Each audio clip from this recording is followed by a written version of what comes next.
Bitcoin comme en 2010 si je vous parlais d'une autre crypto-monnaie qui pourrait avoir le même impact que le Bitcoin, car celle-ci peut être minée aujourd'hui gratuitement par tout le monde à partir d'un simple téléphone. Aujourd'hui on parle d'un projet crypto, on parle de Pi Network, et je vous dis pourquoi j'aime beaucoup ce projet et pourquoi je mine chaque jour depuis quelques mois. Vous êtes prêts? On est parti.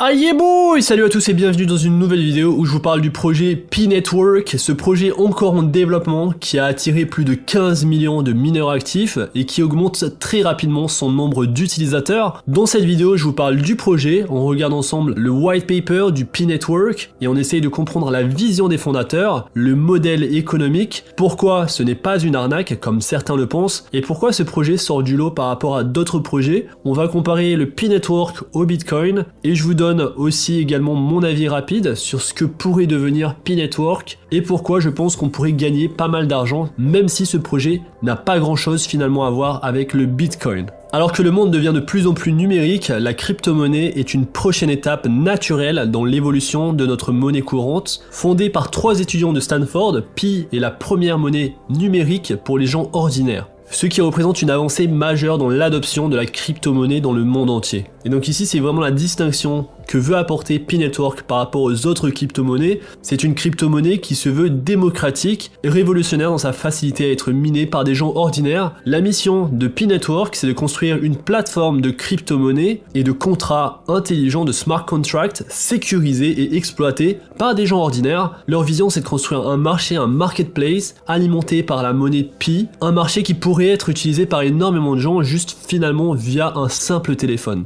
Alors pourquoi les cryptocurrencies, pourquoi les crypto-monnaies sont aussi intéressantes et pourquoi elles attirent beaucoup de gens aujourd'hui? Il faut savoir que l'intérêt principal des crypto-monnaies, c'est la révolution en termes de transactions financières. Au quotidien, ces transactions financières reposaient toujours sur un tiers de confiance pour conserver un registre de transactions. Donc lorsqu'on effectuait une transaction bancaire, on avait un système bancaire qui tenait un registre et qui garantissait que la transaction était sûre et fiable. Et donc les intermédiaires sont des banques, des plateformes comme PayPal et d'autres plateformes qui jouent un rôle important dans le système financier actuel et dans la régulation des transactions financières mondiales. Cependant, le rôle de ces intermédiaires de confiance a également des limites. Tout d'abord, la première limite, c'est que ces plateformes capturent de la valeur injustement, entre guillemets, on va dire, car elles vont amasser des milliards de dollars juste en étant un simple intermédiaire de transaction. La limitation de tels intermédiaires se fait ressentir au niveau des frais. Alors les banques et les entreprises facturent des frais importants pour faciliter les transactions, et ces frais ont souvent un impact disproportionné sur les populations à faible revenu qui ont le moins d'alternatives.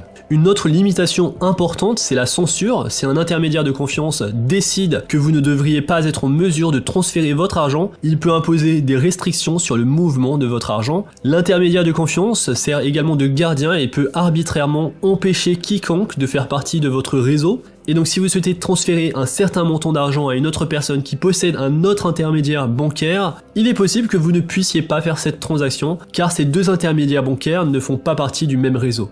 Et le dernier point qui limite l'utilisation de tels intermédiaires, c'est le respect de la vie privée. À un moment où la question de la vie privée devient de plus en plus urgente, ces intermédiaires peuvent accidentellement divulguer ou vous forcer à divulguer plus d'informations financières sur votre situation. Alors avec l'arrivée du Bitcoin qui a été lancé en 2009 par un programmeur ou un groupe de programmeurs anonymes, cette arrivée a marqué un tournant pour la liberté de l'argent et pour la première fois dans l'histoire, les gens pouvaient échanger de la valeur en toute sécurité sans avoir besoin d'un tiers ou d'un intermédiaire de confiance. Donc le Bitcoin, bien entendu, a bien perturbé le modèle financier actuel et le perturbe encore plus ces derniers jours. Ça donne la possibilité aux gens d'effectuer des transactions sans avoir de tiers. Sur le chemin, l'augmentation de la liberté et la flexibilité et la confidentialité continuent de conduire l'inévitable marché vers des monnaies numériques en tant que nouvelle norme. Malgré ces avantages, le Bitcoin a quand même des points faibles, des défauts, et l'un de ces défauts c'est la concentration, probablement involontaire, de son argent et du pouvoir de Bitcoin qui représente un obstacle significatif dans l'adoption par le grand public. Il faut savoir que le Bitcoin aujourd'hui, un Bitcoin vaut 60 000 $, et qu'à la base le Bitcoin avait été créé pour remplacer notre monnaie d'échange. Alors aujourd'hui c'est plus une monnaie de refuge qu'une monnaie d'échange, car les gens qui investissent dans le Bitcoin ne l'utilisent pas. En effet, le Bitcoin n'a que très peu d'intérêt pour une utilisation concrète, et le fait que c'est une monnaie qui est rare, qui est très limitée, lui procure une grande valeur par rapport à d'autres crypto-monnaies et également par rapport à la crypto-monnaie Pi Network. Et à titre d'information, il faut savoir que 87% de tous les bitcoins sont désormais détenus par 1% du réseau, et donc forcément beaucoup de ces bitcoins ont été minés pratiquement gratuitement au début, au lancement du bitcoin, c'est-à-dire en 2009. C'était à ce moment-là qu'il était très intéressant de miner 50 bitcoins par jour. Énormément de gens ont raté cette opportunité, et donc P-Network c'est en quelque sorte une façon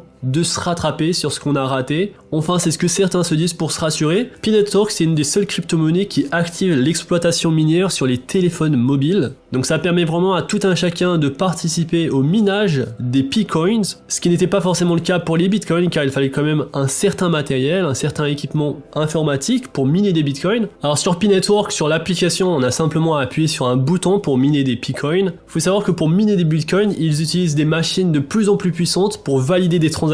Et donc on mine des bitcoins avec ce qu'on appelle un proof of work, c'est-à-dire une preuve de travail. Les bitcoins sont minés avec une preuve de travail pour garantir la fiabilité des transactions et la fiabilité des bitcoins qui sont minés. Pour P-Network, ils utilisent le Stellar Protocol qui apparaît comme le principal candidat pour permettre une exploitation minière sur les téléphones. Et donc pour P-Network, bien qu'il n'y ait pas de proof of work, il y a une proof of stake. C'est un consensus algorithme qui va utiliser une blockchain publique. Dans ce cas-là, P-Network va utiliser le Stellar Protocol. Mais ce qui est bien avec P-Network, comme on n'a pas de proof of work, c'est-à-dire qu'on va pas utiliser l'énergie de notre téléphone pour miner. Donc si vous utilisez l'application P-Network, la batterie ne va pas se décharger plus rapidement. Il est garanti qu'en utilisant l'application P-Network, cette application ne va pas décharger votre téléphone. L'intérêt du proof of stake, c'est vraiment de rendre l'utilisation et le minage du P-Network très facile pour la plupart d'entre nous qui possédons tous un téléphone. Une différence importante entre P-Network et Bitcoin, c'est le nombre de transactions par seconde et le nombre de transactions simultanées. Alors que pour le Bitcoin, on pourrait prendre plusieurs heures pour faire de nombreuses transactions, pour P-Network qui utilise le Stellar Protocol, il s'agit de l'un des réseaux cryptographiques le plus rapide et ça ne prend que quelques secondes pour traiter une transaction, jusqu'à 1 million de transactions par seconde. Mais pour le Bitcoin, ce sera très difficile d'atteindre une telle vitesse et c'est ce qui d'ailleurs va faire la rareté et la valeur du Bitcoin. En effet, avec le P-Network, il souhaite mettre en place un marketplace où il y aura énormément de transactions simultanées pour une utilisation quotidienne du P-Coin.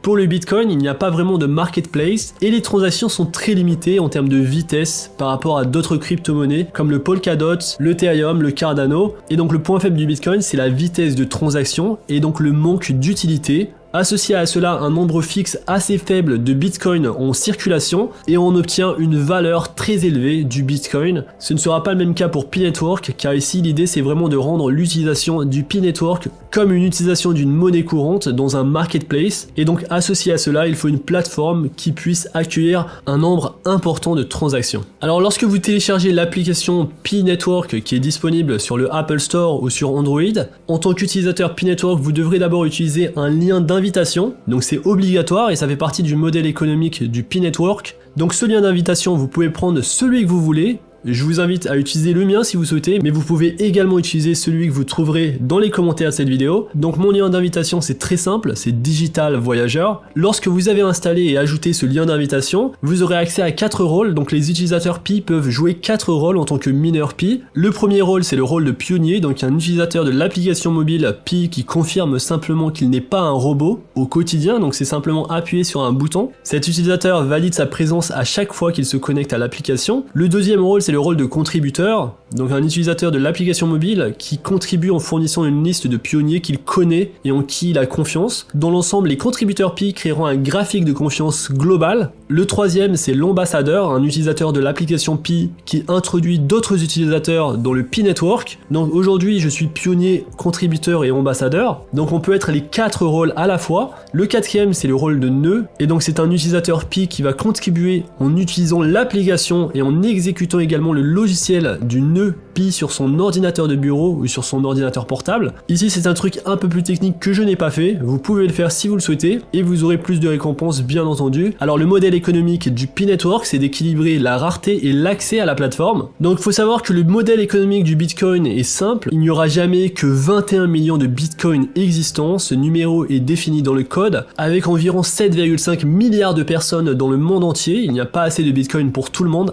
cette rareté est l'un des facteurs les plus importants de la valeur du Bitcoin. Le schéma de distribution du Bitcoin renforce encore plus ce sentiment de rareté. La récompense de l'extraction des blocs Bitcoin est divisée par 2 tous les 210 000 blocs, donc environ tous les 4 ans. À ses débuts, la récompense du Bitcoin était de 50 pièces. Maintenant, la récompense du Bitcoin diminue, elle était de 12,5 et devrait diminuer ou a déjà diminué à 6,25 en mai 2020. Le taux de distribution décroissant du Bitcoin signifie que même si la connaissance de la monnaie augmente, il y en a moins à exploiter. Alors ça, c'est vraiment les avantages du Bitcoin, ça va rendre la monnaie très très riche. Les inconvénients, c'est le modèle de distribution inversé de Bitcoin. Moins de gens gagnent plus au début et plus de gens gagnent moins aujourd'hui. C'est l'un des principaux contributeurs à sa distribution inégale. Et avec autant de Bitcoin entre les mains de quelques premiers utilisateurs, les nouveaux mineurs brûlent plus d'énergie pour moins de Bitcoin. C'est un inconvénient, mais en réalité c'est le même inconvénient qu'on va avoir sur le P-Network, car ceux qui étaient là au début gagnent plus que ceux qui sont là aujourd'hui, ceux qui commencent aujourd'hui. Et un autre inconvénient, c'est l'utilisation très difficile comme moyen d'échange du Bitcoin. En effet, la rareté du Bitcoin a conduit à sa perception comme une forme d'or numérique, une réserve numérique de valeur. Le résultat de cette perception est que de nombreux détenteurs de Bitcoin ne sont pas disposés à dépenser des Bitcoins pour les dépenses quotidiennes. Et c'est maintenant que je vous parle du modèle économique de P-Network,